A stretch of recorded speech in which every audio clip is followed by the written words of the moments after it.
பிரம்மத்தை அறிந்தவன் பிரம்மமாகிறான் அப்படின்னு ஒரு பெரியவர் பேசினார் ஒரு கோவில்ல. தைத்திரிய உபனிஷத்து அப்படி சொல்லுதான். இதை கேட்கும் பொழுது நமக்கு ஒரு சந்தேகம் வரும். அது எப்படி? பிரம்மத்தை அறிந்தவன் பிரம்மமாகிறான்னா, சிங்கத்தை அறிந்தவன் சிங்கம் ஆகிறானா, தோசையை அறிந்தவன் தோசை ஆகிறானா? இப்படிப்பட்ட சந்தேகம் நமக்கு வர்றதுல ஒன்றும் ஆச்சரியம் இல்லை. இது இயற்கை. இதுக்கும் அந்த பெரியவரே பதில் சொல்றார். சிங்கம் வேற, நாம வேற. அதனால சிங்கத்தை அறிந்தவன் சிங்கமாக மாட்டான். ஆனா பிரம்மம் வேற, நாம வேற இல்லை. அதனால பிரம்மத்தை அறிந்தவன் பிரம்மமாகிறான் அப்படிங்கிறது அவரோட விளக்கம். மனிதன் அவன்தான் தான் பிரம்மங்கிறது தெரியாதனால தான் அதை வேற எங்கேயோ தேடிட்டு இருக்கிறான். கடைசியில் அது தான் தாங்கிறது புரிஞ்சுக்கிற பொழுது அவன் பிரம்மம் ஆயிடுறான். இதை விளக்கறதுக்கு ஒரு உபநிஷத்து கதையே இருக்கு. நமக்கு தெரிஞ்ச கதை தான், ஆனால் அதை வேற விதமான அர்த்தத்தில் விளையாட்டாக சொல்லிட்டு இருக்கிறோம். ஒரு சமயம் ஒரு 10 நண்பர்கள் ஒரு காட்டு வழியாக போயிட்டு இருக்கிறாங்க. குறுக்க ஒரு நதி, அதை கடந்து அடுத்த பக்கம் போகணும். எல்லாரும் ஒரு வழியாக கடந்து அடுத்த கரைக்கு போய் சேர்ந்துட்டாங்க. அங்கே போய் சேர்ந்ததுக்கு அப்புறம் எல்லாரும் பத்திரமா வந்து சேர்ந்துட்டோமா அப்படின்னு தெரிஞ்சுக்கிறதுக்காக எண்ணி பார்க்குறான் அந்த கூட்டத்து தலைவன். அவங்க மொத்தம் 10 பேர். ஆனால் அவன் எண்ணி பார்க்குறப்போ 9 தான் வருது. ஏன்னா அவன் தன்னை விட்டுட்டான். எதிரில் நிற்கிறவங்கள மட்டுமே எண்றான். ஐயோ 10வது ஆள் எங்கேங்கிறான், பதறான். சரி நீ இரு, நான் எண்ணி பார்க்குறேன்னு சொல்லிவிட்டு இன்னொருத்தன் வந்து எண்றான். அவனும் தன்னை விட்டுட்டு எண்றான். 9 தான் வருது. எல்லாரும் கொய்யோ முறையோன்னு கத்த ஆரம்பிச்சிட்டாங்க. அந்த சமயத்தில் ஒரு பெரியவர் அந்த பக்கமாக வர்றார். என்ன விஷயம்னு விசாரிக்கிறார். 10வது ஆளை 6 அடிச்சுட்டு போட்டுது அப்படின்னு சொல்லி இவங்க அழறாங்க. சரி அழாதீங்க அப்படின்னு சொல்லி அந்த தலைவனை பார்த்து இப்படி வாங்குறார். வர்றான். இப்போ எனக்கு முன்னாடி ஒரு தரம் எண்ணு பார்க்கலாம்ங்கிறார். 1 2 3ன்னு ஆரம்பித்து 9ல் வந்து முடிக்கிறான். உடனே பெரியவர் நீ தான் அந்த 10வது ஆள் அப்படிங்கிறார். இது உண்மை. நாம தான் அது. நாம தான் நம்மளை வேற எங்கேயோ தேடிட்டு இருக்கிறோம். நாம எங்கேயோ தேடிட்டு இருக்கிறோமே, அந்த பிரம்மம் நாம தான். இப்படி ஒரு பெரிய உண்மையை விளக்கறதுக்காக தான் அப்படி ஒரு கதை சொல்லப்பட்டது. ஆனால் அதை வந்து நாம் வேற விதமாக வேடிக்கையாக உபயோகப்படுத்திக்கிட்டு இருக்கிறோம். எப்படி தெரியுமா? ஒரு ஆத்தங்கரையில் ஒரு 10 பேர் முழிச்சுக்கிட்டே நின்றுக்கிட்டு இருந்தாங்களாம். அந்த பக்கமாக வந்த ஒருத்தன் ஏன் இப்படி முழிச்சுக்கிட்டு நிற்கிறீங்கன்னு கேட்டிருக்கிறான். எங்களுக்கு நீச்சல் தெரியாது, நாங்கள்லாம் அடுத்த கரைக்கு போய் சேரணும் அப்படின்னாங்களாம். சரி நாங்கள் விட்டுட்டு போய் விடுறேன். எல்லாரும் அக்கறைக்கு போய் சேர்ந்த உடனே ஆளுக்கு ₹1 வீதமாக மொத்தம் ₹10 எனக்கு கொடுக்கணும் அப்படின்னு இருக்கான் இவன். சரின்னு ஒத்துக்கிட்டாங்க. இவன் ஒவ்வொருத்தராக கையை பிடிச்சி மெதுவாக ஆற்றுல இறக்கி அழைச்சிட்டு போயிட்டான். 9 பேரை கரை சேர்த்துட்டான். 10வது ஆள் பாதி ஆற்றுல போயிட்டு இருக்கிறப்போ திடீர்னு வெள்ளம் வந்துட்டுது. புடி நழுவி போச்சு. கையை விட்டுட்டான். வெள்ளம் அடிச்சிட்டு போட்டுது. அழைச்சிட்டு வந்தவன் நீச்சல் அடித்து தட்டு தடுமாறி கரைக்கு வந்து சேர்ந்துட்டான். கரையில் இருந்தவங்களுக்கு இந்த விஷயம் தெரியாது. இருந்தாலும் இவன் உடம்பு பூரா நனைஞ்சி கொஞ்சம் அதிகமாக மூச்சு வாங்க நின்றுக்கிட்டு இருந்தானா, ஏங்க ஏன் இப்படி மூச்சு வாங்குது, என்ன விஷயம் அப்படின்னு கேட்டாங்களாம். அதுக்கு இவன் கொஞ்சமாக அலட்டிக்காம சொன்னானா, வேற ஒன்றும் இல்லை, நீங்கள் கொடுக்க வேண்டிய ₹10ல் ₹1 குறைஞ்சி போச்சு அவ்வளவுதான் அப்படின்னானா. ஒருத்தரை பார்த்து உன்னுடைய நண்பர்கள் யார் அப்படின்னு ஒரு கேள்வி கேட்டு பாருங்க. கொஞ்சம் யோசிச்சு யோசிச்சு பதில் சொல்லுவாங்க. அவங்க கிட்டேயே உன்னுடைய எதிரிகள் யார் அப்படின்னு கேளுங்க, கடகடன்னு ஒப்பிச்சிருவாங்க. நம்ம மனசு இருக்க, அது எப்படின்னா நம்ம நண்பர்களை விட எதிரிகளை அது நல்லா ஞாபகத்தில் வச்சுக்கும். இது ஒரு ஆச்சரியமான உண்மை. உங்களால் நண்பர்களை மறந்துட முடியும், ஆனால் எதிரிகளை மறந்துட முடியாது. இது ஒரு வேடிக்கையான நிலைமை தான். அழகான தருணங்களை வந்து நாம் ஏன் மறந்துடுறோம்? இது இயற்கை. ஏன்னா நம்ம மனசு மலர்களை கவனிக்கிறது இல்லை, அதில் இருக்கிற முள்ளை தான் கவனிக்குது. தன்னை காயப்படுத்துகிற எதையும் அது உடனே கண்டுகொள்ளுது. ஒரு தெளிந்த சிந்தனையுடைய மனசு மிக அழகாக உள்ள எல்லாத்தையும் கவனிக்கும். அது நன்றியுடன் உணரக்கூடிய எல்லாத்தையும் பார்த்து குறிச்சிக்கும். இப்படிப்பட்டவங்க வாழ்க்கை இயல்பாகவே நல்லா அமையும். அது ரொம்ப அபூர்வம். மனசில் உள்ள ஒரு சிறிய அமைப்பை வந்து மாற்றுவதை பொறுத்து தான் இந்த விஷயம் அப்படிங்கிறார் ஓஷோ. ஒரு யூத கோவில் இருந்துதான். அது யூதர்களின் மடமாகவும் இருந்தது. அங்கே ஒரு தலைமை குரு, அவர் ரொம்ப கண்டிப்பானவர். அந்த கோவிலை ஒட்டி ஒரு தோட்டம். ஒரு நாள் காலையில் அந்த தோட்டத்தில் 2 இளம் யூதர்கள் நடந்து போய்கிட்டு இருக்கிறாங்க. காலையில் 1 மணி நேரம், மாலையில் 1 மணி நேரம் அவங்க அந்த தோட்டத்தில் நடக்கிறதுக்கு அனுமதி உண்டு. மற்ற நேரங்களில் அவங்க மத புத்தகங்களை படிக்கணும், பிற விதிமுறைகளை கடைபிடிக்கணும். அந்த 2 பேருமே தொடர்ந்து புகைப்பிடிக்கிற பழக்கம் உள்ளவங்க. ஆனால் கோவில் மடத்தில் இருக்கிறப்போ அவங்க புகைப்பிடிக்க முடியாது, அது கடுமையான குற்றம். சரி, நாம் தோட்டத்தில் இருக்கிறப்போவாவது புகைப்பிடிக்கலாமா அப்படின்னு ஒரு ஆசை அவங்க 2 பேருக்குமே. இருந்தாலும் பயம். இப்படி கேட்டால் மதகுரு என்ன சொல்லுவாரோ அல்லது என்ன செய்வாரோங்கிற பயம். இப்படி கொஞ்ச நாள் ஆச்சு. ஒரு நாள் இந்த 2 பேரில் ஒருத்தன் ரொம்ப கலங்கி போய் அந்த கோவில்ல இருந்து வெளியில் வந்துக்கிட்டு இருந்தான். வந்தவன் நேராக தோட்டத்து பக்கம் போனான். அங்கே இன்னொருத்தன் ஆனந்தமாக புகை பிடிச்சிக்கிட்டு இருக்கிறான். அதை பார்த்து தான் இவனுக்கு அதிர்ச்சி. அட கடவுளே, என்ன இது, நீ கேட்காமலே ஆரம்பிச்சிட்டியா அப்படின்னா. இல்லை நான் கேட்டுட்டு தான் ஆரம்பிச்சிருக்கேன்னா அவன். அப்படியா, என்ன மனுஷன் இவர், நானும் தான் கேட்டேன், என்ன கண்ணாபுண்ணான்னு திட்டிவிட்டார். இது என்ன கோவிலா இல்லை நரகமா? உனக்கு புகை பிடிக்கணும்னு ஆசையாக இருந்தால் நரகத்துக்கு போகணும்னு சொல்லிவிட்டார். அது சரி, உன்னை மட்டும் எப்படி அனுமதிச்சார் அப்படின்னு கேட்டான் இவன்.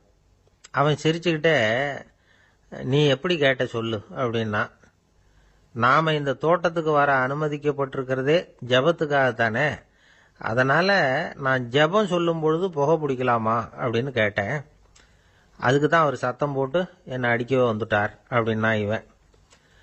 நீ ஒரு மாதிரியாக கேட்டிருக்க, நான் வேற மாதிரியாக கேட்டிருக்கிறேன். ஜெபம் சொல்லும்போது புகை பிடிக்கலாமான்னு நீ கேட்டிருக்க. ஐயா, புகை பிடிக்கும் பொழுது ஜெபிக்கலாமா அப்படின்னு நான் கேட்டேன். அதில் தப்பு ஒன்றும் இல்லை அப்படின்னு பதில் சொல்லிட்டார் அப்படின்னா. ஒரு சிறிய மாற்றம்தான், அது மிகப்பெரிய மாறுதலை ஏற்படுத்தி விட்டது. மனசு நல்ல விதமாக சிந்திக்க ஆரம்பிச்சுட்டுதுன்னா மகிழ்ச்சிக்கு பஞ்சம் இல்லை. ஒரு கஞ்சன் ஆற்றுல விழுந்துட்டான். வெள்ளத்தில் தத்தளிச்சுக்கிட்டு இருக்கிறான். கரையில் நின்ன ஒருத்தர், உன் கையை கொண்டா இப்படி பிடிச்சி இழுத்து கரையில் சேர்த்து விடுறேன்னார். எதையும் கொடுத்து பழக்கம் இல்லாத அவன் கையையும் கொடுக்க மாட்டேன்னுட்டான். இவர் பார்த்தார். உன் கையை கொடுன்னு சொல்றதுக்கு பதிலாக நான் என் கையை கொடுக்குறேன் பிடிச்சிக்கோ அப்படின்னார். அவன் கப்புன்னு பிடிச்சிக்கிட்டான், இழுத்து கரையில் போட்டார். ஒரு தந்தை தன்னோட பிள்ளைய ரொம்ப தைரியசாலியாக வளர்க்கணும்னு ஆசைப்பட்டார். அதுக்காக அவனை கூப்பிட்டு உட்கார வச்சு இப்படி உபதேசம் பண்ணார். இதை பாருப்பா, நான் உன்னாட்டம் இருக்கிறப்போலாம் எதுக்கும் பயப்பட மாட்டேன், ரொம்ப துணிச்சலாக இருப்பேன். ஒரு நாள் ஒரு அப்பாவி எலிய ஒரு பூனை துரத்திட்டு ஓடிச்சு. நான் உடனே என்ன செஞ்சேன் தெரியுமா? அந்த பூனையை பிடிச்சேன், அது வாலில் ஒரு பட்டாசு சரத்தை கட்டினேன், கொளுத்தி விட்டேன், படபடன்னு வெடிக்க ஆரம்பிச்சுட்டுது. அது துள்ளிக்கிட்டு அங்கேயும் இங்கேயும் ஓடி இருக்கு பாரு ஓட்டம், ரொம்ப தமாஷு அப்படின்னார் அப்பா. இப்படி சொல்லிவிட்டு பையனை பார்த்து, இதை கேட்கறதுக்கு உனக்கும் துணிச்சல் வருதா, நான் என்னுடைய செயலை நீ கேட்குறப்போ உனக்கு துணிச்சல் வருதா அப்படின்னு கேட்டார். வருதுன்னா பையன். எப்படின்னா அப்படிங்கிற விவரத்தையும் சொன்னான் அவன். அதாவது, எலியை விரட்டினத்துக்காக பூனை வாலில் பட்டாசு கொளுத்துனீங்க நீங்க, பூனையை விரட்டினத்துக்காக உங்க கழுத்தில் பட்டாசு சரத்தை மாட்டினா என்னன்னு தோணுது எனக்கு அப்படின்னா பையன். பையனோட துணிச்சல் அப்பாவே நடுங்க வச்சுட்டுது. அது சரி, ஒரு அப்பா பிள்ளைக்கு இப்படியா உபதேசம் பண்றது? எல்லாருக்கிட்டையும் அன்பா பழகிறது எப்படி அப்படின்னு சொல்லி கொடுக்கணும். பிஞ்சு உள்ளங்கள்ல நஞ்ச தூவலாமா? ஒரு நாள் விநாயகர் ஒரு பூனையோட விளையாடிக்கிட்டு இருந்தாராம். அப்படி ஆசையா விளையாடிக்கிட்டு இருந்தப்ப அவரோட கை நகம் தவறுதெல்லாம் பூனையோட முகத்துல பட்டுட்டு தான். அது ஒரு சின்ன கீறலை உண்டாகி விட்டுது. அப்பா அவர் அதை ஒரு பெருசா நினைக்கல. கொஞ்ச நேரத்துக்கு அப்புறம் விநாயகர் வீட்டுக்கு வந்தார். அவங்க அம்மா பார்வதி தேவியை பார்த்தார். பார்வதி தேவி கன்னத்துல விரலால கீறினது மாதிரி ஒரு அடையாளம் இருந்தது. விநாயகருக்கு அதிர்ச்சி, ஆச்சரியம்.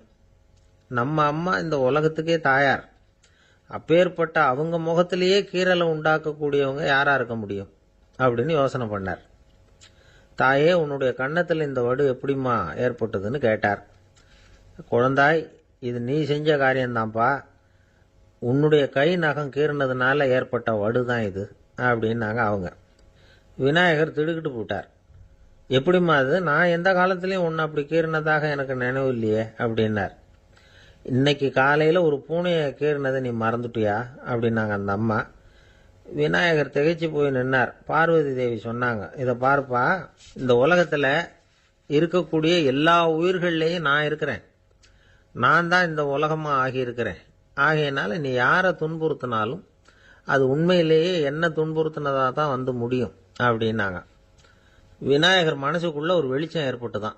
அதுக்கப்புறம் அவர் யாரையுமே கல்யாணம் பண்ணிக்காததுக்கு அதுதான் காரணமா. இந்த உலகத்தில் எல்லாரையும், இங்கே இருக்கிற எல்லாத்தையும் தாயின் வடிவமாக அவர் பார்க்க ஆரம்பிச்சுட்டாராம். குருதேவர் ராமகிருஷ்ணர் இந்த கதையை எடுத்து சொல்லியிருக்கிறார். நபிகள் நாயகம் ஒரு தடவை ஒரு நாற்காலியில் உட்காந்து என்னமோ யோசனை பண்ணிட்டு இருந்திருக்கிறார். அப்போ அவரோட உடையில ஒரு கீழ்ப்பகுதி தரையில் படிஞ்சு கிடந்திருக்குது. அங்கே விளையாடிக்கிட்டு இருந்த ஒரு பூனை அது மேலே வந்து படுத்து தூங்கி போச்சு. தொழுகை செய்ய வேண்டிய நேரம் வந்துட்டது. நபிகள் நாயகம் எழுந்திருக்க பார்த்தார். அப்போதான் பூனை தன்னோட உடை மேலே படுத்து தூங்கிட்டு இருக்கிறது கண்ணில் படுது. பூனையோட தூக்கத்தை கலைக்க விரும்பல அவர். தன்னுடைய சகோதரியை கூப்பிட்டார். ஒரு கத்திரிக்கோல் எடுத்துட்டு வர சொன்னார்.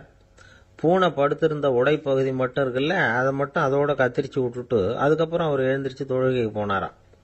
அதாவது பிற உயிர்கள் கிட்ட எப்படி அன்பு காட்டணுங்கிறத பெரியவங்க எவ்வளவோ விதத்தில் நமக்கு எடுத்து காட்டியிருக்கிறாங்க. இருந்தாலும் எத்தனை பேர் மனசில் அதெல்லாம் உரைச்சிருக்குது. நாமளும் நம்ம ட்ரெஸ்ஸு மேலே ஒரு பூனை படுத்திருந்தா ஒரு கத்திரிக்கோலை தான் தேடுவோம், எடுத்துகிட்டு வர சொல்லுவோம். துணியை வெட்டுறதுக்கு பதிலாக இல்லை அதோட வாழை வெட்டினா என்ன அப்படின்னு தோணும்.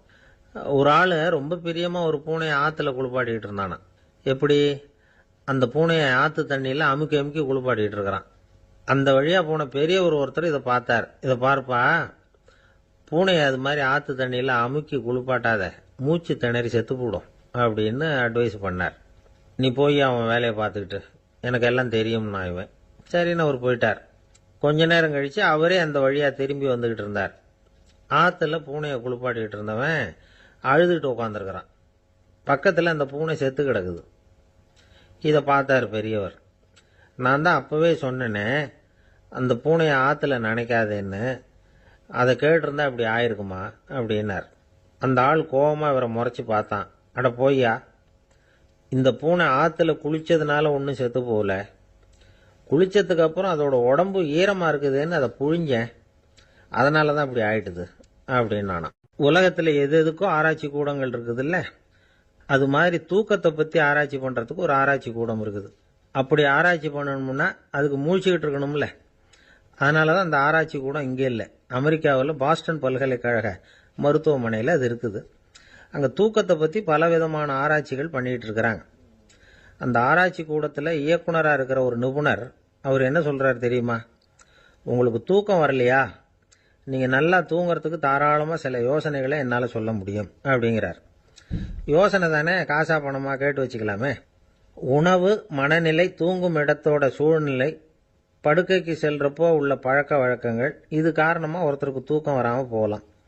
தூக்கம் வராததுக்கு இதுதான் காரணம்னா அதையெல்லாம் சுலபமாக கட்டுப்படுத்தலாங்கிறார் அவர். தூக்கத்தை வரவழைக்கக்கூடிய ஒரு நல்ல மருந்து உடற்பயிற்சி. ஆனால் ஒன்று, படுக்க போகிற நேரத்தில் இது மாதிரி உடற்பயிற்சிகள் எல்லாம் செய்யக்கூடாது. கொஞ்சம் முன்னாடி பகல்லையே இந்த பயிற்சிகளை செய்கிறது நல்லது. தூக்கம் வராமல் அவதிப்படுறவங்க பிற்பகல் நேரங்களில் காஃபி, டீ இது மாதிரி பானங்களை சாப்பிடக்கூடாது. மது அருந்துறது கூட தூக்கத்தை பாதிக்கும். வெது வெதுப்பான நீரில் குளிக்கிறது, தியானத்தில் ஈடுபடுறது, ஓய்வாக இருக்கிறது, படுக்கிறது, அதாவது படுக்கிறதுக்கு முன்னாடி ஒரு குவளை பால் சாப்பிட்றது, இதெல்லாம் தூக்கத்தை வரவழைக்கிறது ரொம்ப உதவியாக இருக்கும். இன்னொரு விஷயம் என்னென்னா, தூங்கி ஆகணுமேங்கிற கவலை வேண்டியதில்லை. அப்படி நினச்சி கவலைப்படுறதை விட்டுடணும். தூக்கம் வரலையா, உடனே படுக்கையை விட்டு எழுந்திருக்க வேண்டியது. வெளியில் வாங்க, வேறு ஏதாவது வேலையில் ஈடுபடுங்க, கொஞ்சம் நேரம் உலாவுங்க, அல்லது ஏதாவது ஒரு புஸ்தகத்தை எடுத்து படிங்க. களைப்பு ஏற்பட்டால் மறுபடியும் படுக்கைக்கு போங்க, தூக்கம் தானே வந்துடும். ஒரு விஷயத்தை மட்டும் நல்லா ஞாபகத்தில் வச்சுக்கணும். படுக்கைக்கு போகிறப்போ உங்கள் மற்ற எல்லா பிரச்சனைகளையும் மறந்துடணும். அது எப்படி சார் முடியும், அந்த நேரம் தானே எல்லா பிரச்சனையும் வரிசையாக ஞாபகத்துக்கு வருது அப்படின்னு நாம் நினைக்கலாம்.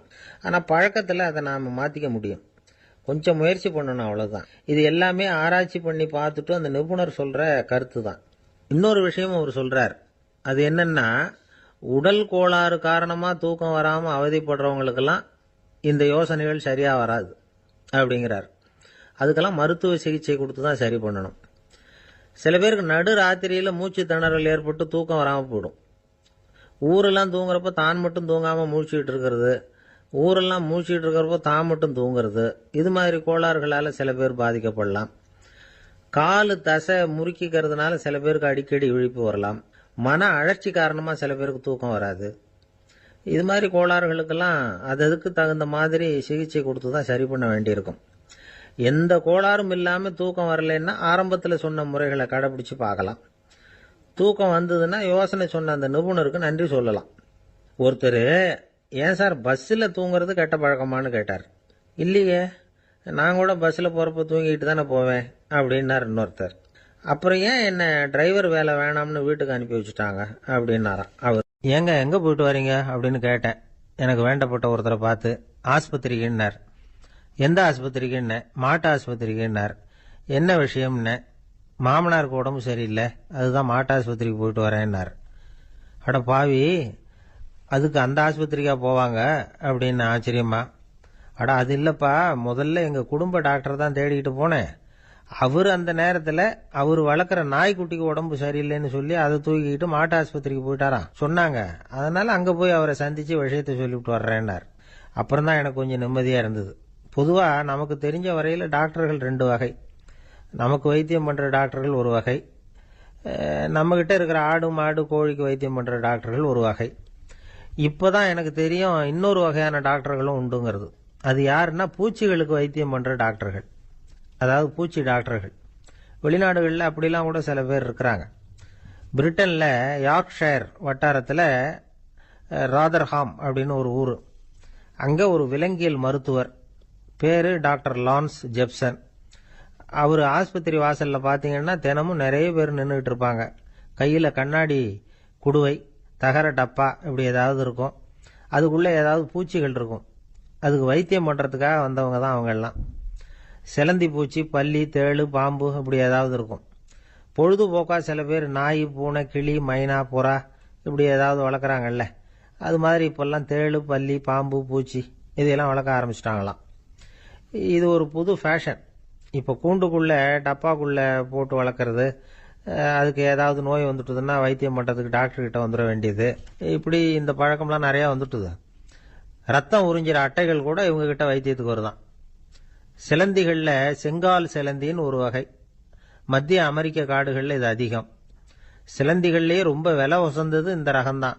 கால்களில் சிவப்பு கோடுகள் இருக்கும். இந்த இனம் இப்போ குறைஞ்சிக்கிட்டே வர்றதுனால சர்வதேச விதிகளின்படி இவற்றின் ஏற்றுமதி இறக்குமதிக்கு தடை விதிக்கப்பட்டிருக்குது. அதனால் இதை வளர்க்குறவங்க வீட்டுக்குள்ளேயே இனவிருத்தி மூலமாக பெருக்கி விற்பனை பண்ணிட்டு வராங்களாம். அந்த வகை சிலந்திகள் தான் இப்போ வைத்தியத்துக்கு அதிகமாக வருதான். சரி, இதுக்கெல்லாம் எப்படி வைத்தியம் பண்ணுறாங்க? முதல்ல அதை குளிர்பதன பெட்டியின் வழுவழுப்பான சுவரில் விட்ட உடனே அதெல்லாம் மெதுவாக இறங்கி வரும். அப்போ அதன் நோயை கண்டுபிடிக்கிறது சுலபம். அப்புறம் அதுக்கு கிருமிகளை கொல்லக்கூடிய மருந்துகளையோ வலி நிவாரண மருந்துகளையோ கொடுப்பாங்க. கால் உடைஞ்ச சிலந்திகளுக்கு பசையை கொண்டு ஆப்ரேஷன் பண்ணுவாங்க. சில சிலந்திகளுக்கு உடைஞ்ச காலை எடுத்துட்டா புதிய கால் வளர்ந்துடும். சிலந்திகளை மனிதர்கள் கையில் எடுக்கிறப்போ அது பயந்து போய் கீழே குதிக்குது, அதனால் கால் உடஞ்சி விடுது, இல்லைன்னா வயிறு சேதமடையுது. அந்த நிலைமையில் வர்ற சிலந்திகளுக்கு மயக்க மருந்து கொடுத்து ஆப்ரேஷன்லாம் கூட பண்ணுறாங்களாம்.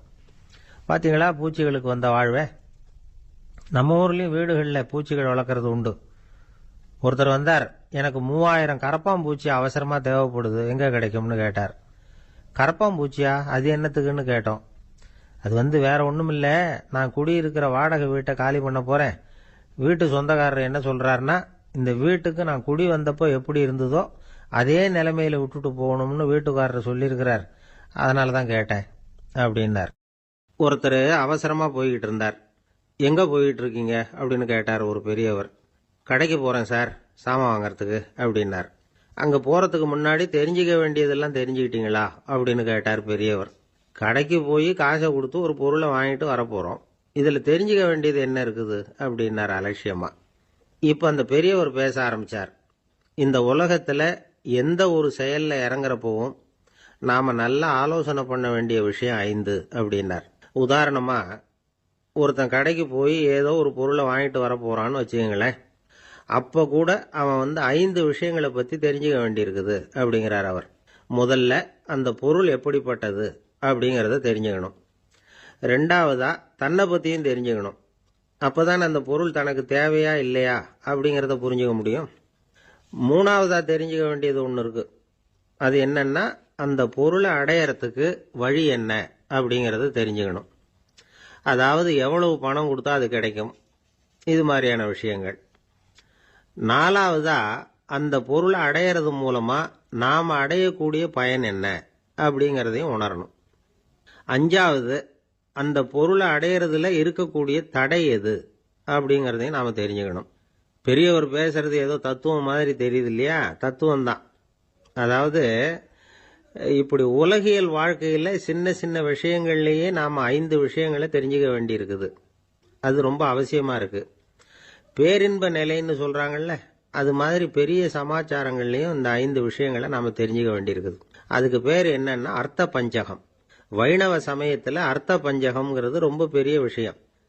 கடைக்கு போகிறது மாதிரி கடவுளை பார்க்க போகிறப்பவும் நாம் 5 விஷயங்களை தெரிஞ்சுக்கணுமா. முதல்ல பரம்பொருள் அப்படிங்கிறது என்ன, அதோட தன்மைகள் என்ன, இதை தெரிஞ்சுக்கணும். இதுக்கு பேர் என்னன்னா பரமாத்ம ஸ்வரூபம் அப்படின்னு பேர். ரெண்டாவது நாம யாரு, நம்மோட தன்மை என்ன அப்படிங்கிறத தெரிஞ்சுக்கணும். நான் யாருன்னு எனக்கே தெரியலங்கிறப்போ இதை நான் சொல்றேன்னு இது என்னுடையதுன்னு சொல்றது தப்பு தானே. அப்புறம் மூணாவது விஷயம், பரம்பொருளை நாம் அடையறதுக்கு வழி எது, இது தெரிஞ்சுக்கணும். இது உபாய ஸ்வரூபம் அப்படின்னு பேர். நாலாவது விஷயம், நாம் அடைய வேண்டிய பயன்கள் என்ன அப்படிங்கறது தெரிஞ்சுக்கிறது. இதுக்கு புருஷார்த்தம் அப்படின்னு பேர். அஞ்சாவது, அந்த பயனை அடைய விடாமல் தடுக்கிற தடைகள் யாவை அப்படிங்கறது தெரிஞ்சுக்கிறது. இது விரோதி ஸ்வரூபம். இதைத்தான் தடையியல் அப்படின்னு சொல்றாங்க. அதாவது பரமாத்மாவை பற்றிய அறிவு, ஜீவாத்மாவை பற்றிய அறிவு, உபாயம் பற்றிய அறிவு, புருஷார்த்தம் பற்றிய அறிவு, இந்த 4 அறிவுக்கும் எதிரடையா, அதாவது அதையெல்லாம் தப்பா புரிஞ்சுக்கிறதால உண்டாகக்கூடிய அறிவு விரோதி ஸ்வரூபம். என்ன இது தகவல்ல ஏதாவது கதை சொல்லுவீங்கன்னு பார்த்தா ஏதோ தத்துவம் பேசிக்கிட்டு இருக்கிறீங்களே அப்படின்னு நினைக்கலாம். இதுவும் தெரிஞ்சுக்க வேண்டிய ஒரு பெரிய விஷயம்தான். காதில் போட்டு வச்சா எப்போவாவது உபயோகப்படும். என்னுடைய நண்பர் ஒருத்தர் ஒரு நாள் என்கிட்ட சொன்னார், சார் அடுத்த மாதம் தஞ்சாவூரில் ஒரு கல்யாணம், போகிறதா வேண்டாமா அப்படின்னு ஒரே குழப்பமா இருக்கு அப்படின்னார். நான் உடனே இந்த அர்த்த பஞ்சக உபதேசம் பண்ண ஆரம்பித்தேன். அவர் எல்லாத்தையும் பொறுமையாக கேட்டுவிட்டு, சரி சார் நான் போகிறதுன்னு முடிவு பண்ணிவிட்டேன்னார். எப்படி இந்த முடிவுக்கு வந்தீங்க அப்படின்னு கேட்டேன். அவர் சொன்னார், சார் அந்த 2வது பாயிண்ட் ஒன்று சொன்னீங்களே, அதை புரிஞ்சுக்கிட்டதுக்கு அப்புறம்தான் இந்த முடிவுக்கு வந்தேன் அப்படின்னார். என்ன 2வது பாயிண்ட்டுன்னு? அதாவது தன்னை பற்றி புரிஞ்சுக்கணும் அப்படின்னு சொன்னீங்க. உடனே என்னை பற்றி புரிஞ்சுக்கிட்டேன், நான் யாருங்கிறது எனக்கு தெரிஞ்சுது, உடனே போகிறது தான் நல்லதுன்னு முடிவு பண்ணிவிட்டேன்னார். நீங்கள் யாருன்னு கேட்டேன். நான் தான் சார் அந்த கல்யாணத்தில் தாலி கட்ட வேண்டிய மாப்பிள்ளை அப்படின்னார். ஒரு ஆள் ராமகிருஷ்ணரை தேடி வந்தான். அவன் கையில் 1000 பொற்காசுகள் வச்சுருந்தான். அதை அவர்கிட்ட கொடுத்து இதை ஏற்றுக்கணும் அப்படின்னு ரொம்ப பணிவாக கேட்டுக்கிட்டான். அவர் பார்த்தார், இது எனக்கு தேவையில்லை, ஆனாலும் உன்னுடைய மனசை புண்படுத்துறதுக்கு நான் விரும்பலை, அதனால் நீ கொடுக்கறத வாங்கிக்கிறேன்னார். வாங்கிக்கிட்டார். அப்புறம் கேட்டார், இதை பாரு இனிமே இதெல்லாம் என்னுடையது தானே அப்படின்னார். ஆமாம், அதையெல்லாம் நான் உங்களுக்கே கொடுத்துட்டேன்னாவேன். சரி, இப்போ நீ எனக்காக ஒரு காரியம் பண்ணணும்னார். என்ன செய்யணும்னு சொல்லுங்கன்னா, இந்த நாணயங்களையெல்லாம் எடுத்துக்கிட்டு போய் கங்கை நதியில் எரிஞ்சுட்டு வா அப்படின்னார். இவனுக்கு அதிர்ச்சியாக போச்சு. என்ன பண்ணுறது, இனிமேல் அது முடியாதுன்னு சொல்ல முடியாது. ஏன்னா அந்த நாணயங்களையெல்லாம் அவருக்கே கொடுத்துட்டான். இனிமேல் அதெல்லாம் இவனுடையது இல்லை.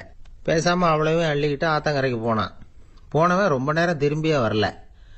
ராமகிருஷ்ணருக்கு சந்தேகம், என்ன ஆச்சு அந்த மனுஷனுக்கு, காசுகளோட அந்த கங்கையில் குதிச்சுட்டானா, போகும்பொழுதே ஒரு மாதிரியாக தான் போனான், போய் என்னன்னு பார்த்துட்டு வாங்க அப்படின்னார்.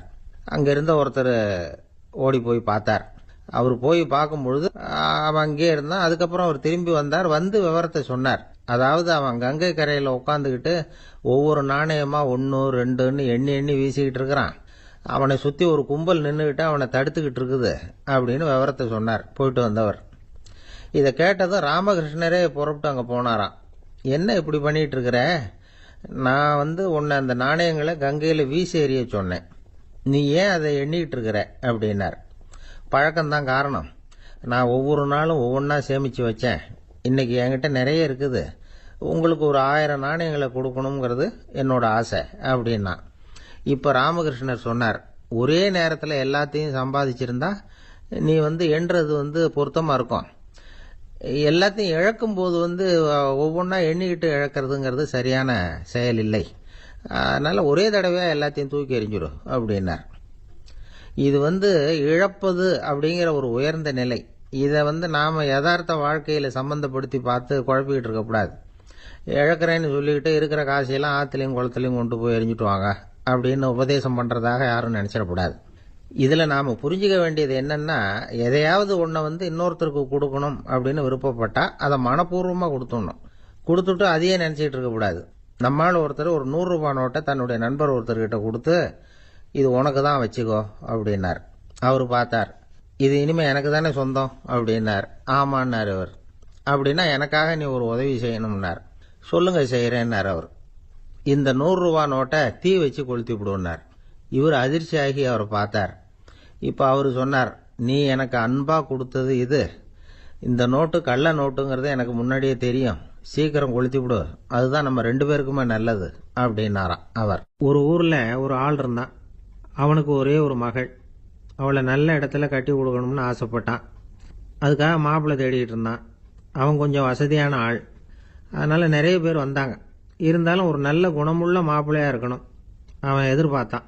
அப்படி இருக்கணும்னு தொடர்ந்து முயற்சி பண்ணான். கடைசியாக ஒரு 3 பேர் கிடைச்சாங்க. அந்த 3 பேரில் யாரை தேர்ந்தெடுக்கிறது, இதுதான் அவனுக்கு வந்த குழப்பம். இந்த நிலைமையில் ஒரு பெரியவரை தேடி போனான். அவர்கிட்ட தன்னுடைய பிரச்சனையை சொன்னான். அவர் கொஞ்சம் யோசனை பண்ணார். அதுக்கப்புறம் 3 பேரையும் கூப்பிட்டார். இதை பாருங்கப்பா, உங்கள் 3 பேருக்கும் 3 மாத கால அவகாசம் தர்றேன். நீங்கள் இப்போ போகலாம். 3 மாதம் கழித்து திரும்பி வரலாம். அப்படி வரும்பொழுது இந்த 3 மாத காலத்தில் நீங்கள் செஞ்ச நல்ல காரியம் ஏதாவது ஒன்று சொல்லணும். அதை வச்சு உங்களில் ஒருத்தரை நாங்கள் தேர்ந்தெடுத்துக்கிறோம் அப்படின்னு சொன்னாராம். 3 பேரும் சரின்னு சொல்லிவிட்டு திரும்பி போயிட்டாங்க. 3 மாதம் ஆச்சு. அதுக்கப்புறம் ஒரு நாள் திரும்பி வந்தாங்க. அவர் அவங்கள கூப்பிட்டு உட்கார வச்சார். அப்புறம் கேட்டார், இப்போ சொல்லுங்கள், இந்த 3 மாத காலத்தில் நீங்கள் செஞ்சிருக்கிற ஏதாவது ஒரு நல்ல காரியத்தை சொல்லுங்க அப்படின்னார். முதல்ல ஒருத்தன் எழுந்திருச்சு நின்னான். ஐயா, எங்கள் அப்பா இறந்த பிறகு அவரோட கணக்கு வழக்குகளை எடுத்து பார்த்துக்கிட்டு இருந்தேன். அவர் ஒரு வியாபாரிகிட்ட 10,000 ரூபாய் கடன் வாங்கியிருக்கிறதாக எழுதியிருந்தார். அந்த வியாபாரியும் இப்போ உயிரோடு இல்லை. இருந்தாலும் அந்த வியாபாரியோட மகனை தேடி கண்டுபிடிச்சேன். கணக்கு புத்தகத்தை காட்டினேன். எங்கள் அப்பா உங்கள் அப்பா கிட்ட 10,000 ரூபாய் கடன் வாங்கியிருக்கிறதாக இதை எழுதியிருக்கிறார். அதனால் அதை திருப்பி கொடுக்கறதுக்காக வந்திருக்கிறேன். இந்தாங்க அந்த பணம் அப்படின்னு சொல்லி கொடுத்துட்டு வந்துட்டேன் அப்படின்னு நானாம். இதை பெரியவர் கவனமாக கேட்டுக்கிட்டார். அதுக்கப்புறம் 2வது இளைஞன் எழுந்திருச்சான். ஐயா, நான் போன மாதம் ஒரு நாள் ராத்திரி வேளையில் ஒரு காட்டுப்பாதை வழியாக எங்கள் ஊருக்கு போய்கிட்டு இருந்தேன். அந்த சமயத்தில் அந்த வழியாக வந்துக்கிட்டு இருந்த ஒரு வழிப்போக்கர்கிட்ட 4-5 திருடர்கள் வம்பு வளர்த்து அவர்கிட்ட இருந்த பொருளை எல்லாம் கொள்ளையடிச்சிக்கிட்டு இருந்தாங்க. நான் உடனே ஒரு குச்சியை எடுத்துகிட்டு ஓடினேன். அந்த திருடர்களை அடித்து விரட்டினேன். பொருளை எல்லாம் மீட்டு அந்த வழிப்போக்கர்கிட்ட ஒப்படைச்சேன். அவரை பத்திரமா அழைச்சிட்டு போய் அவர் வீட்டில் விட்டுட்டு வந்தேன் அப்படின்னு நானும். இதையும் பெரியவர் கவனமாக கேட்டுக்கிட்டார். அடுத்தபடியாக 3வது இளைஞன் எழுந்திருச்சான். ஐயா, போன மாதம் ஒரு நாள் நான் ஒரு மலைப்பாதை வழியாக போய்கிட்டு இருந்தேன். மலைப்பாதை விளிம்பில் ஒரு மதகு கட்டை, அது மேலே ஒரு ஆள் படுத்து தூங்கிட்டு இருந்தான். அந்த பக்கம் தவறி உருண்டு விழுந்திருந்தான்னா அதில் பாதாளம். அது மலையடி வாரத்தில் போய் தான் விழணும். அவ்வளவு பள்ளம். அது தெரியாமல் அவன் பாட்டுக்கு தூங்கிட்டு இருந்தான். நான் உடனே அவன்கிட்ட ஓடி போய் குனிஞ்சு அவன் முகத்தை பார்த்தேன். அப்போ தான் புரிஞ்சுது, அவன் ஏற்கனவே எனக்கு தெரியும். அவனை எனக்கு நிறைய கெடுதல் பண்ணியிருக்கிறான், இடைஞ்சல் கொடுத்தவன். இருந்தாலும் ஐயோ பாவம்னு நினச்சி அவனை எழுப்பி பாதுகாப்பாக வேற ஒரு இடத்துல படுக்க வச்சுட்டு வந்தேன் அப்படின்னு நானா. பெரியவர் இதையும் கேட்டுக்கிட்டார். அதுக்கப்புறம் அவங்க 3 பேரையும் பார்த்து, நீங்கள் போகலாம், நாங்கள் யோசித்து முடிவு பண்ணி உங்களுக்கு சொல்லி அனுப்புகிறோம் அப்படின்னாராம். அந்த இளைஞர்கள் புறப்பட்டு போயிட்டாங்க. அதுக்கப்புறம் அந்த பெண்ணோட அப்பாவை பார்த்து சொன்னார், இந்த 3 பேருமே நல்ல பிள்ளைங்க தான், அதில் ஒன்றும் சந்தேகம் இல்லை. இருந்தாலும் இந்த 3 பேர் செஞ்ச செயல்களையும் ஒப்பிட்டு பார்க்க வேண்டியிருக்கு. முதல் இளைஞன் நேர்மைக்கு எடுத்துக்காட்டாக விளங்குறான். இந்த காலத்தில் இது மாதிரி இளைஞர்களை பார்க்கறது ரொம்ப கஷ்டம்தான். இருந்தாலும் அவன் கடமையை தான் செஞ்சான். 2வது இளைஞன் நல்ல வீரன், தைரியசாலி. ஒரு வீரன் எதை செய்யணுமோ அதைத்தான் இவன் செஞ்சான். இவன் ஒரு லட்சிய மனிதன். 3வது இளைஞன் தன்னுடைய பகைவனுக்கே உதவி செஞ்சிருக்கான். அவன் உயிரை காப்பாற்றியிருக்கிறான். பகைவனுக்கு அருள்வதுங்கிறது ஒரு சாதாரண மனுஷனால் செய்யக்கூடிய காரியம் இல்லை. பகையை மறக்கிறதும் பகைவனுக்கு அருள்வதும் தெய்வீக பண்புகள். அதனால் இவனையே உன்னுடைய மகளுக்கு ஏற்ற மாப்பிள்ளையா தேர்ந்தெடுக்கலாம் அப்படின்னு சொன்னாங்களாம். ஒரு நல்ல நாளில் அவங்களுக்கு திருமணம் நல்ல விதமாக நடந்து முடிஞ்சுதான். இது சுவாமி சின்மயானந்தர் சொல்லியிருக்கிற ஒரு கதை. இதிலிருந்து நாம் புரிந்து கொள்ள வேண்டிய ஒரு கருத்து, நமக்கு கெடுதல் பண்ணவங்களுக்கும் நாம் நல்லது செய்யணும். ஆனால் நடைமுறையில் அப்படி நம்மளால் செய்ய முடியறதில்ல. அதுதான் சிக்கல். நம்மால் ஒருத்தங்கிட்ட கேட்டேன், ஏண்டா உன்னுடைய பகைவன் ஒருத்தன் அது மாதிரி ஒரு மலைப்பாத மதகு கட்டையில் படுத்திருந்தா உடனே நீ என்ன நினைப்ப அப்படின்னு கேட்டோம். இது ஒரு அருமையான சந்தர்ப்பம்னு நினைப்பேன் அப்படின்னா. எதுக்குன்னு கேட்டோம். அவனை அந்த பக்கமாக உருட்டி கீழே தள்ளுறதுக்கு அப்படின்னா. ஒரு புகழ்பெற்ற ஜப்பானிய சாமுராய் வீரன் வாள் வீசுறதுல ரொம்ப கெட்டிக்காரன். ஒரு கடுமையான போரில் கலந்து கொண்டுட்டு களைச்சி போய் திரும்பி வந்தான். படுக்கையில் விழுந்தான். பக்கத்தில் என்னமோ சத்தம் கேட்டுது. திரும்பி பார்த்தான். ஒரு எலி அவனை முறைச்சி பார்த்துக்கிட்டு இருந்தது. உடனே வாழை உருவனா வீசினான். அது தப்பிச்சிட்டு ஓடி போச்சு. எவ்வளோ முயற்சி பண்ணி பார்த்தா முடியல. கடைசியில் அந்த வாள் முறிஞ்சு போனது தான் மிச்சம். ஒரு பக்கம் அவனுக்கு இது அவமானமாக போயிட்டுது, இன்னொரு பக்கம் பயமாக போயிட்டுது. எவ்வளவோ போர்களில் எதிரிகளை பந்தாடினவன் அவன் ஒரு எலிகிட்ட தோத்து போய்டுறதா அவனால் சகிச்சிக்க முடியல. மனைவி கிட்ட சொன்னான் இப்படி நடந்துட்டுதுன்னு. அவன் சிரிச்சா. உங்களுக்கு புத்தியே இல்லை, எலியை போய் யாராவது வாளால் வெட்டுவாங்களா அப்படின்னு அந்த அம்மா சொன்னதும், நீ என்ன சொல்கிறேன்னா, ஒரு பூனையை கொண்டுட்டு வந்துட்டா போதும், அதுக்கப்புறம் ஏன் எலி வரப்போகுது அப்படின்னு அந்த அம்மா. உடனே ஒரு பூனை வந்து சேர்ந்தது. அது சாதாரண பூனை இல்லை, வீர சாகசங்கள்லாம் செஞ்சு பழக்கப்பட்ட பூனை. பெரிய இடத்துல வளர்ந்தது. அதை கொண்டுட்டு வந்துட்டாங்க. அந்த பூனை குறி பார்த்து எலி மேலே பாஞ்சுது. ஆனால் அந்த எலியை சுலபமாக தப்பிச்சு போட்டுது. அடுத்தபடியாகவும் பாயறதுக்கு முயற்சி பண்ணிச்சு அந்த பூனை. ஆனால் அந்த எலியோ ரொம்ப தந்திரமாக திடீர்னு அந்த பூனையின் முகத்துக்கு நேராக பாஞ்சுது. அவ்வளவுதான். அந்த பூனை பயந்து போய் ஒரே தாவி ஜன்னல் வழியாக வெளியில் ஓடி போச்சு. அந்த வீரனுக்கு இது ஒரு பெரிய அதிர்ச்சியாக இருந்தது. அடுத்தபடியாக யோசனை பண்ணான். ராஜா வளர்த்துக்கிட்டு இருந்த அரண்மனை பூனையை ஒரு நாள் இரவலா கேட்டு வாங்கிட்டு வந்தான். ஊர் உலகம்லாம் பேர் வாங்கின பூனை இது. அந்த பூனையாலும் அந்த எலியை ஒன்றும் செய்ய முடியல. வீரனுக்கு ரொம்ப அதிர்ச்சி. அந்த அரண்மனை பூனைகிட்டேயே போய் புலம்புனான். அரண்மனை பூனையே, நீயே தோத்து போயிட்டியே, இனிமே நான் என்ன செய்ய முடியும்னா. அந்த பூனை சிந்திச்சுது. அப்புறம் சொல்லிச்சு, இந்த காரியத்துக்கு இந்த மேல்மட்ட விவகாரம்லாம் சரிப்பட்டு வராது. சாதாரண வீட்டு பூனை கிடைச்சதுன்னா அதை கொண்டுட்டு வந்து விட்டுப்பார் அப்படின்னது. சாதாரண பூனையால் என்ன செஞ்சிட முடியும்னா இவன் நம்பிக்கை இல்லாமல். இப்போ அந்த அரண்மனை பூனை சொல்லிச்சு, பெரிய வீட்டு பூனையெல்லாம் நல்லா சாப்பிட்டு தூங்கி பழக்கப்பட்டிருக்கோம். அதுக்கெல்லாம் ராஜதந்திரம் தெரியும். ஆனால் எலி பிடிக்க தெரியாது. அதுக்கான வளர்ப்பும் இல்லை, பயிற்சியும் இல்லை. ஏன்னா அதுக்கெல்லாம் பசி கிடையாது. சாதாரண வீட்டு பூனை அப்படி இல்லை. பசிக்கு ஆகாரம் தேடி அலையும். எலிகளை பிடிச்சி சாப்பிட்டுட்டு தான் உயிர் வாழும். அதனால் அதுகளுக்கு எலியை பிடிக்கிற எல்லா உத்திகளும் தெரியும், எங்களுக்கு தெரியாது அப்படின்னது. அது சரியே, அதுவும் பூனை தான், நீயும் பூனை தான். அதால் முடிகிற காரியம் ஏன் உன்னால் முடியல அப்படின்னு கேட்டான் இவன். இதுக்கு அந்த பூனை சொல்லிச்சு, இதே கேள்வியை நானும் கேட்டேன். உன்னுடைய தந்திர முறை என்னன்னு கேட்டேன். அதுக்கு பதில் சொல்லாமல் படுத்து தூங்கி போச்சு. அதை மறுபடியும் எழுப்பி கேட்டேன். அதுக்கு கோவம் வந்துட்டுது. இதில் என்ன தந்திர முறை வேண்டியிருக்கு? நான் ஒரு பூனை, அவ்வளவுதான். பூனைன்னா பூனை, பூனை எலியை பிடிக்கும், நான் எலியை பிடிக்கிறேன், அவ்வளவுதான்னுது அப்படின்னு சொல்லி விவரமாக சொல்லிச்சு அந்த அரண்மனை பூனை. உடனே ஒரு சாதாரண பூனையை கொண்டுட்டு வந்துட்டாங்க. கொண்டாந்து விட்டா அது பார்க்கறதுக்கு ரொம்ப சாதாரணமாக தெரிஞ்சுது. இந்த வீரனுக்கு நம்பிக்கை வரல. இருந்தாலும் அதை கொண்டுட்டு வந்து வீட்டுக்குள்ளே விட்டான். ஒரே நிமிஷம் அந்த எலியை கவிட்டு வெளியில் ஓடிப்போச்சு. மேலிடத்து பூனைகள்லாம் இதை வேடிக்கை பார்த்துக்கிட்டு வெளியில் நின்றுக்கிட்டு இருக்குது. எல்லாரும் மெதுவாக அந்த பூனையை நெருங்கி, உங்ககிட்ட அப்படி என்ன தனிப்பட்ட திறமை, அதோட ரகசியம் என்னன்னு கேட்டாங்க. அந்த சாதாரண பூனை ரொம்ப சாதாரணமாக சொல்லிச்சான், அதெல்லாம் எனக்கு தெரியாது, நான் பூனை, அவ்வளவுதான், நீங்களும் பூனையா இருங்க அப்படின்னு சொல்லிவிட்டு அந்த பூனை தன்னுடைய வாயில கவிய எலியோடு அங்கேருந்து நடந்து போச்சு. இந்த கதையிலேருந்து நாம் புரிஞ்சிக்க வேண்டிய தத்துவம் என்னன்னா, நீயாக இரு. இதுதான் அந்த தத்துவம். நம்ம ஒவ்வொருத்தருக்கு உள்ளேயும் ஒரு தனித்தன்மை இருக்கு. இதை அவங்கவுங்க புரிஞ்சுக்கிட்டு உண்மை இயல்பு புரிஞ்சுக்கணும். நம்முடைய இயல்பு என்னங்கிறது நமக்கு தெரியணும். அதை கண்டுபிடிக்கிறது தான் உண்மையான கலை. ஒரு பெரிய மனுஷன் வாயை அகலமாக திறந்து வச்சுட்டு தூங்கிட்டு இருந்தான். உடனே ஒரு எலி உள்ளே பூந்துட்டு தான். வீட்டு வேலையாள் டாக்டருக்கு ஃபோன் பண்ணான், எங்கள் முதலாளி வாய்க்குள்ளே ஒரு எலி பூந்துட்டுது டாக்டர் அப்படின்னா. நான் உடனே புறப்பட்டு வரேன், அதுக்கு முன்னாடி நீ ஒரு ரொட்டி துண்டை எடுத்து ஒரு வாய்க்கு முன்னாடி காட்டு, உள்ளே போன எலி வெளியில் வந்துடும்னார் டாக்டர். சரின்னு சொல்லிவிட்டான். கொஞ்ச நேரத்தில் டாக்டர் அங்கே போய் சேர்ந்தார். அப்போ வேலைக்காரன் ஒரு பெரிய மீனை அவர் வாய்க்கு நேராக இப்படியும் இப்படியும் ஆட்டிக்கிட்டு இருந்தான்.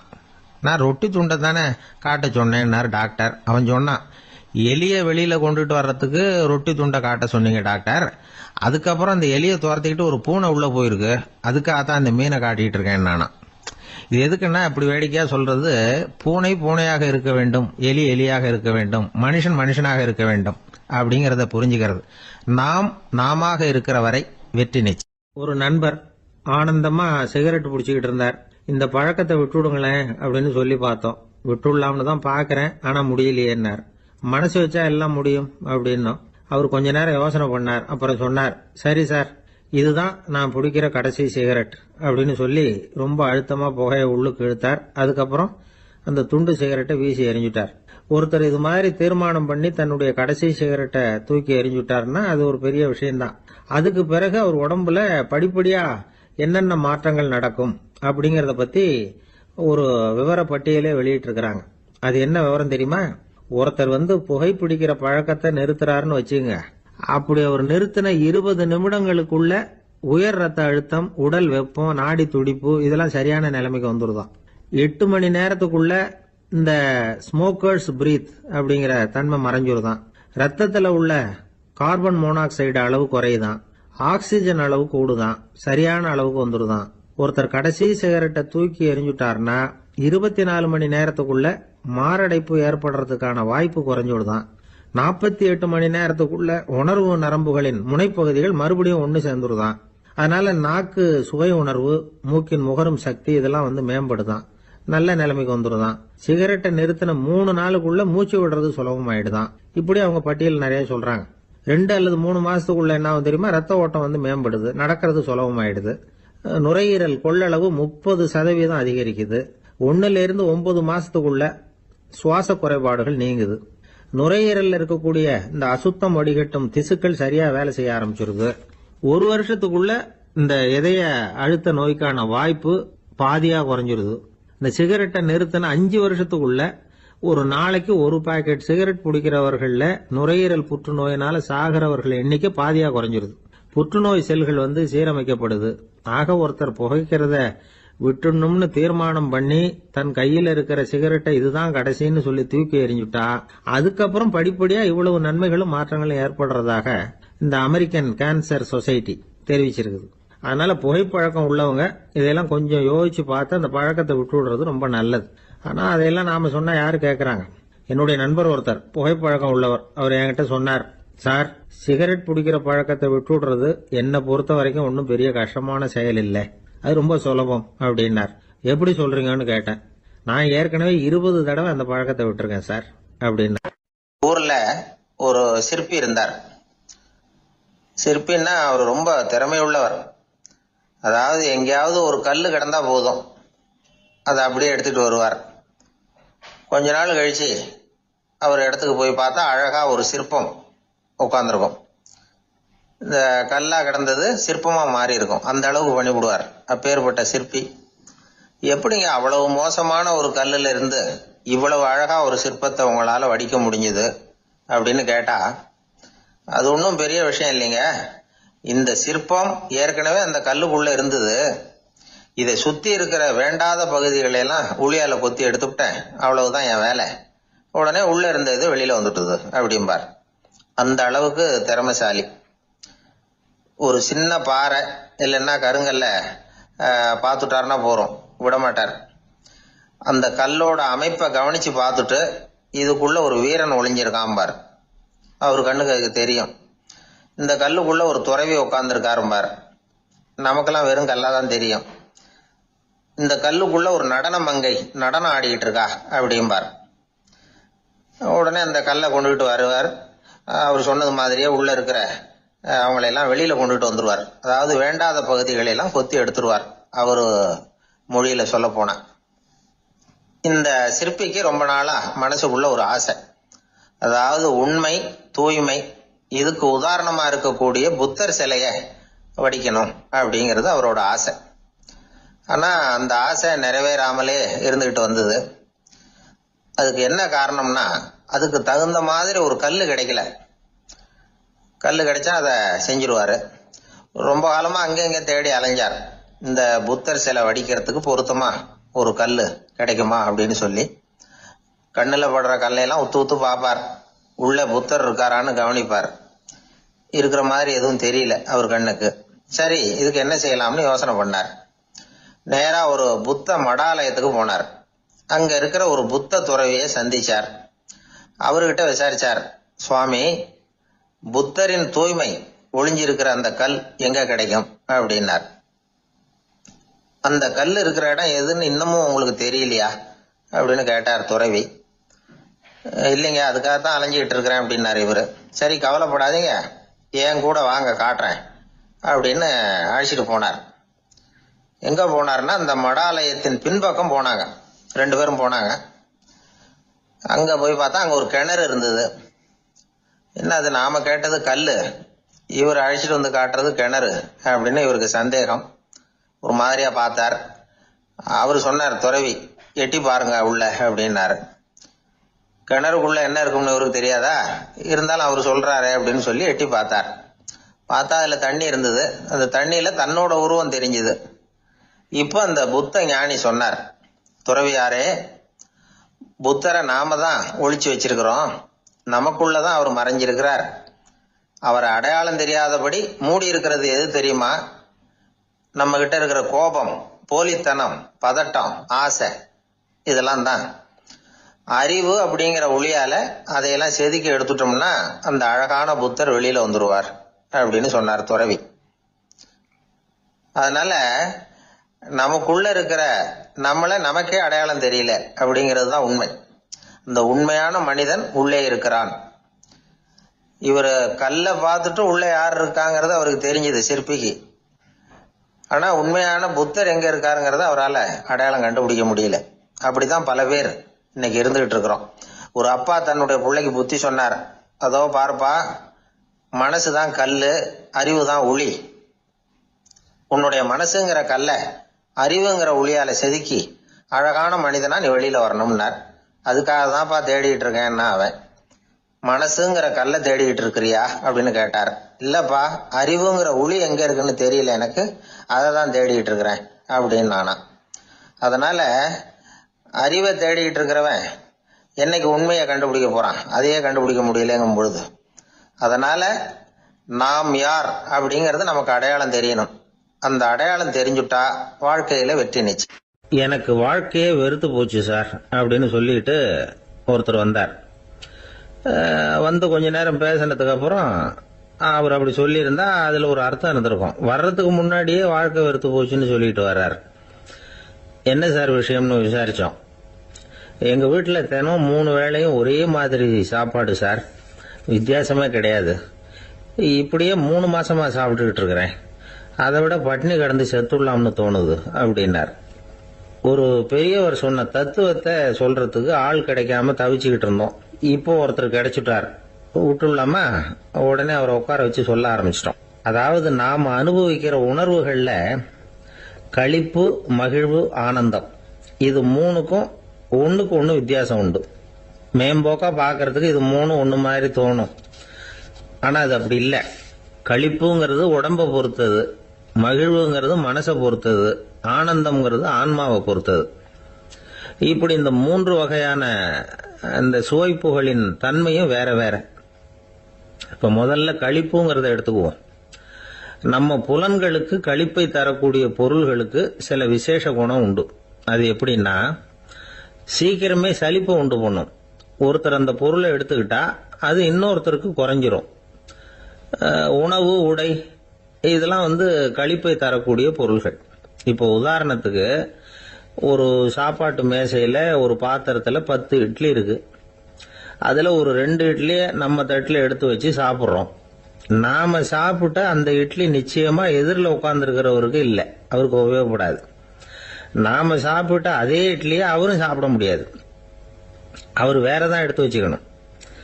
அது மாதிரி நாம ஒரு சட்டையை எடுத்து போட்டுக்கிறோம், அதே சட்டையை அதே நேரத்தில் இன்னொருத்தர் போட்டுக்க முடியாது. புலன்களுக்கு களிப்பை தரக்கூடிய இது மாதிரி பொருள்கள்லாம் முதல் தடவை நமக்கு கொடுக்கிற களிப்பை 2வது தடவையும் கொடுக்காது. 3வது தடவை இன்னும் குறையும், கடைசியில வெறுப்பாக மாறிடும். ஒவ்வொன்னா இட்லியை தொடர்ந்து சாப்பிட்றோம்னு வச்சுக்கோங்க, முதல் இட்லி தரக்கூடிய சுவையை 30வது இட்லி தராது.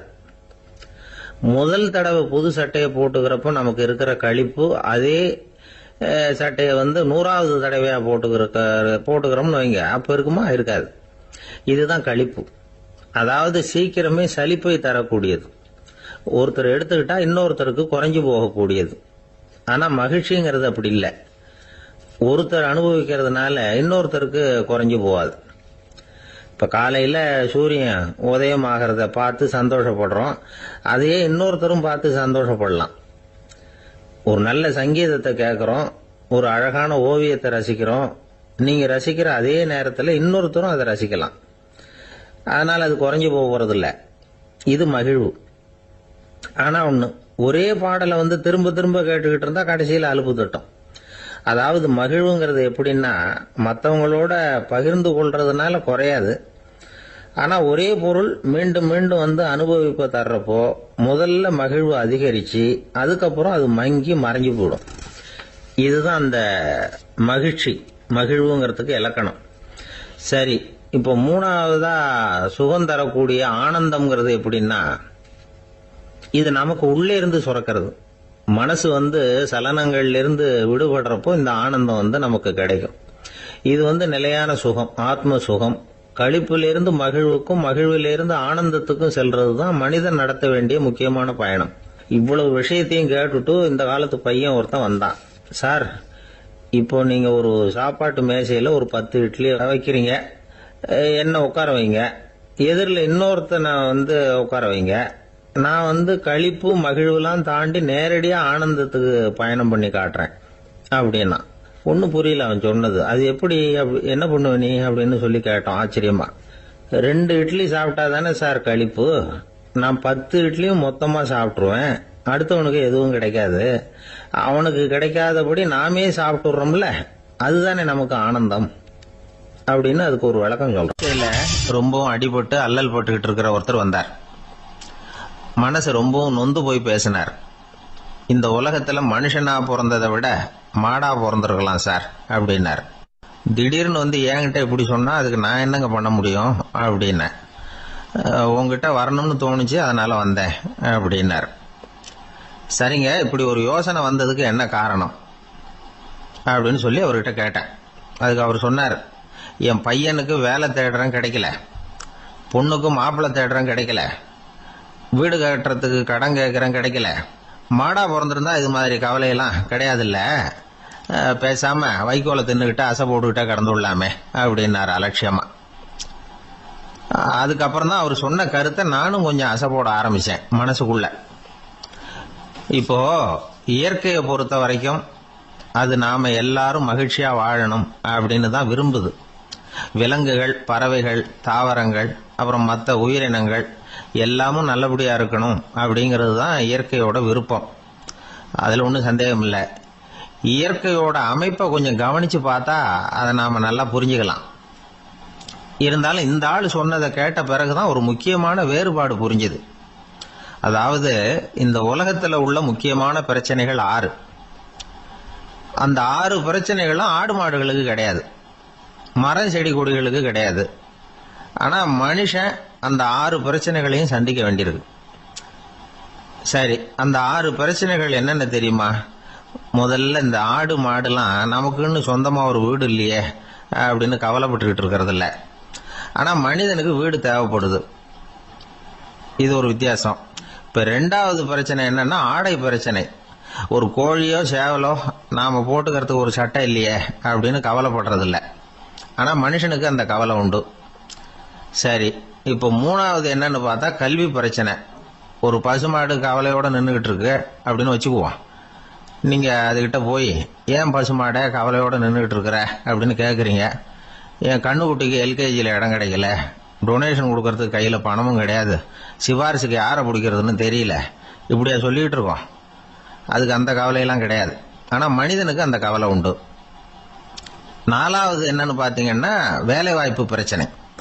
வேலை கிடைக்கலையே அப்படின்னு வேப்ப மரம் கவலைப்படுறது இல்லை, ஆனால் மனுஷன் கவலைப்படுறான்.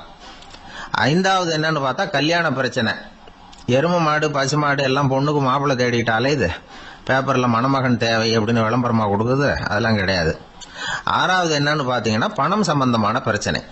ஆடு மாடுலாம் பணத்தை சேமிக்கணும்னோ ஏதாவது நிதி நிறுவனத்தில் முதலீடு பண்ணணும்னோ நினச்சிக்கிட்டு இருக்கிறது இல்லை. பணத்தை எப்படி காப்பாத்துறது அப்படிங்கிற கவலையும் அதுகளுக்கு கிடையாது. குதிரை குளம்போட பிறகுது, அதனால அது காடு மேடெல்லாம் கவலை இல்லாமல் தெரியலாம்.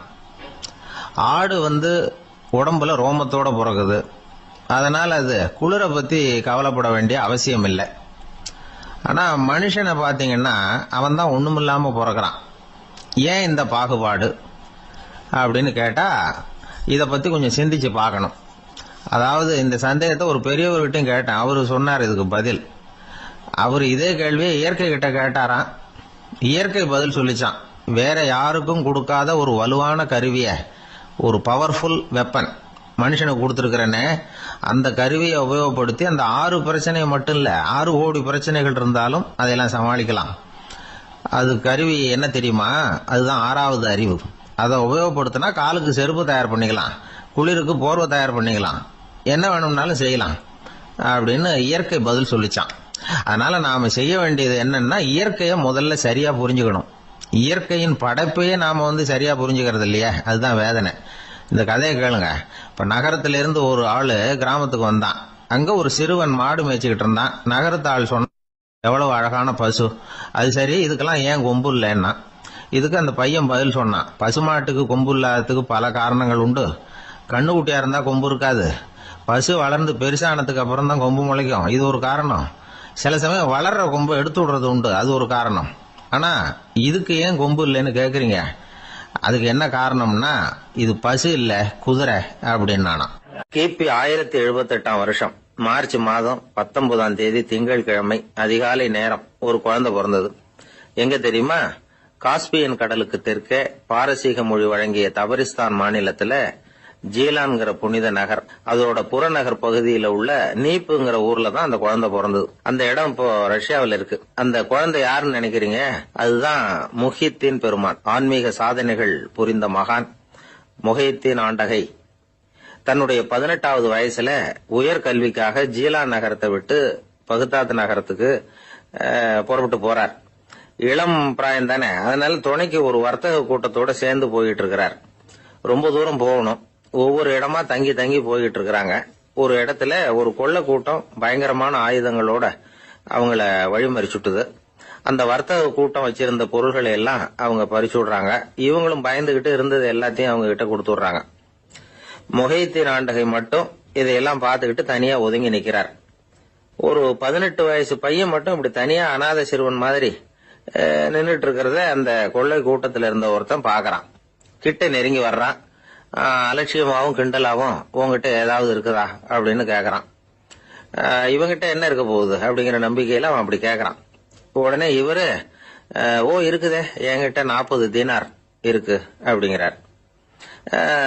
இப்படி சொல்லியும் அந்த கொள்ளைக்காரனுக்கு நம்பிக்கை வரல. என்னடா அவன் விளையாடாத, பொய் சொல்லாத, உண்மையை சொல்லு அப்படிங்கிறான் அவன். உண்மையைத்தான் சொல்றேன், என்கிட்ட 40 தீனார் இருக்கு அப்படிங்கிறார் இவர். எங்க வச்சிருக்கிற அப்படின்னு கேக்குறான். சட்டையின் விழாப்புறத்துல உள்ள பகுதியில அதை வச்சு தச்சிருக்கிறாங்க அப்படின்னு உண்மையை சொல்றார். உடனே கொள்ளை கூட்ட தலைவன் அதை கத்தியால கீறிப்பார் அப்படின்னு உத்தரவு போடுறான். அந்த சட்டையை கிழிக்கிறாங்க. உள்ள இருந்து 40 பொற்காசுகளும் பொல பொலன்னு கீழே கொட்டுச்சு. அதை பார்த்த உடனே அந்த கொள்ளை கூட்ட தலைவன் மலைச்சு போய் நின்னுட்டான். காசை பார்த்துட்டு அவன் மலைச்சு போல, பொய் பேசாத அந்த பையனோட நேர்மையை பார்த்துட்டு அவன் அப்படி நின்னான். மெதுவா அந்த பையன் கிட்ட வந்தான். ஏன்பா நீ என்ன பணக்கார குடும்பமா அப்படின்னு கேட்டான். அப்படிலாம் இல்ல, எனக்கு அப்பா இல்ல, அம்மா மட்டும்தான் உண்டு. எங்க அப்பா எனக்குன்னு விட்டு போன சொத்தே இந்த 40 தீனார் தான் அப்படின்னாரு இவர். அப்படி இருந்துமா உண்மை பேசணும்னு ஆசைப்பட்டேன், என்கிட்ட ஒண்ணும் இல்லைன்னு ஒரு வார்த்தை சொன்ன உன்னை விட்டுருப்போமே அப்படின்னா அவன். அப்படி இல்லைங்க, நான் இறைவன் திருநாமத்தை அறியக்கூடிய கல்வி ஞானத்துக்காக இப்ப போயிட்டு இருக்கிறேன். இறைவன் திருநாமத்தை உச்சரிக்க வேண்டிய நாவால பொய் பேசக்கூடாதுன்னு எங்க அம்மா சொல்லி இருக்கிறாங்க. அதனால நான் எப்பவுமே பொய் சொல்ல மாட்டேன் அப்படின்னு என்னுடைய தாய்க்கு வாக்கு கொடுத்திருக்கிறேன் அப்படின்னார் அவர். முஹித்தீன் பெருமான் வார்த்தைகளை கேட்ட அந்த கொள்ளையர்கள் மனம் திருந்தி நல்லவங்களா ஆயிடுறாங்க. அந்த கொள்ளையர் தலைவன் பிற்காலத்துல ஒரு பெரிய மகான் ஆயிடுறார்.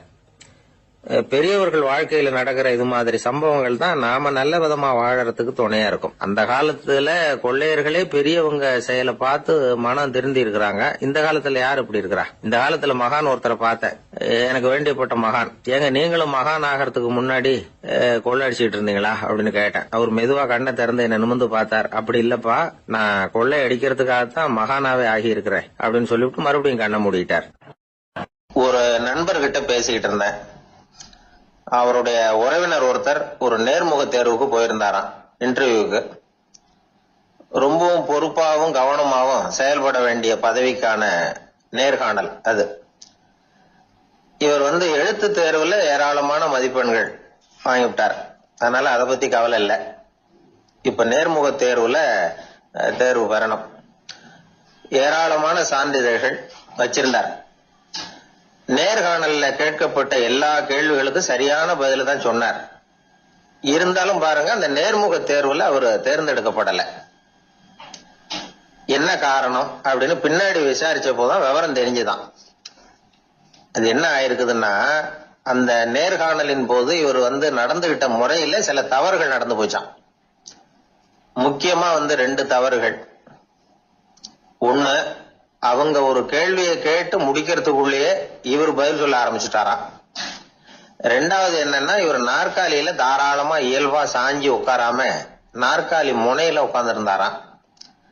இந்த 2 விதமான செயல்பாடுகளும் இவர் அவசரப்படுறவர், பதற்றப்படுறவர் அப்படிங்கறதுக்கான அடையாளங்கள். அதாவது கேள்வியை கேட்டு முடிக்கிறதுக்குள்ளேயே முந்திக்கிட்டு பதில் சொல்றது.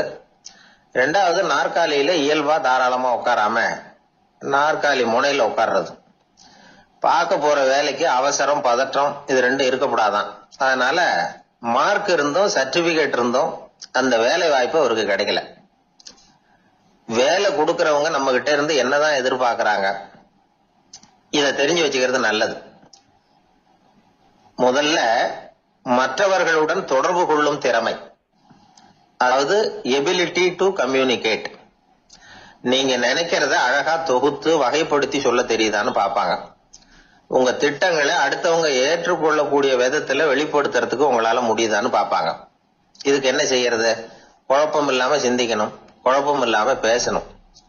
2வது விஷயம் என்னன்னா புத்திசாலித்தனம், அதாவது இன்டெலிஜென்ஸ். ஏத்துக்க போற வேலையை நல்ல விதமா செய்ய முடியுமா உங்களால? அதை எந்தெந்த வழியில செய்யலாம் அப்படிங்கறத உங்களால தீர்மானிக்க முடியுமா? அந்த வேலைக்கான புது புது யோசனைகளை உங்களால சொல்ல முடியுமா அப்படின்னு பாப்பாங்க. இது இன்டெலிஜென்ஸ். 3வது தன்னம்பிக்கை, அதாவது செல்ஃப் கான்பிடன்ஸ். உங்களுக்கு அது உண்டா அப்படிங்கறத கவனிப்பாங்க. எந்த சூழ்நிலையையும் சமாளிக்கணும், எப்படிப்பட்ட மனிதர்களையும் சமாளிக்கிற தைரியம் வேணும், அடுத்தவங்களை நமக்கு சாதகமா திருப்பக்கூடிய தன்னம்பிக்கை வேணும். 4வது பொறுப்புகளை முன்வந்து ஏற்றுக்கொள்ளுதல், வில்லிங்னஸ் டு அக்செப்ட் ரெஸ்பான்சிபிலிட்டி. பொறுப்புகள்ல இருந்து நழுவி போக ஆசைப்படாம செஞ்சு முடிக்கணும். 5வது முன் வருதல், இனிஷியேட்டிவ்.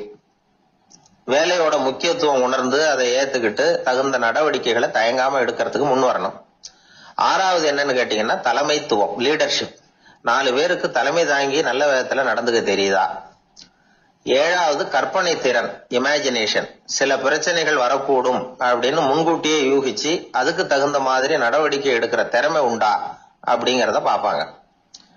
8வது என்னன்னா வளைந்து கொடுத்தல், பிளெக்சிபிலிட்டி. சூழ்நிலைக்கு தகுந்த மாதிரி, மாற்றங்களுக்கு தகுந்த மாதிரி அனுசரிச்சு நடந்துக்கிறதுக்கு தெரியுதா உங்களுக்கு அப்படிங்கறத கவனிப்பாங்க. அடுத்தது திறமைகளை வெளிக்கொணரும் திறமை, இன்டர்பர்சனல் ஸ்கில்ஸ். அடுத்தவங்க கிட்ட இருக்கிற திறமையை கண்டுபிடிச்சு அதை நல்ல விதத்துல ஊக்கப்படுத்தி பயன்படுத்த தெரியுதா அப்படின்னு பாப்பாங்க. 6வது சுய அறிவு, செல்ஃப் நாலேஜ். அடுத்தவங்க நம்மளை பத்தி என்ன நினைக்கிறாங்க அப்படிங்கறத நம்மால புரிஞ்சுக்க முடியுதாங்கிறது முக்கியம். அடுத்தது போட்டி மனப்பான்மை, காம்படிட்டிவ்னஸ்.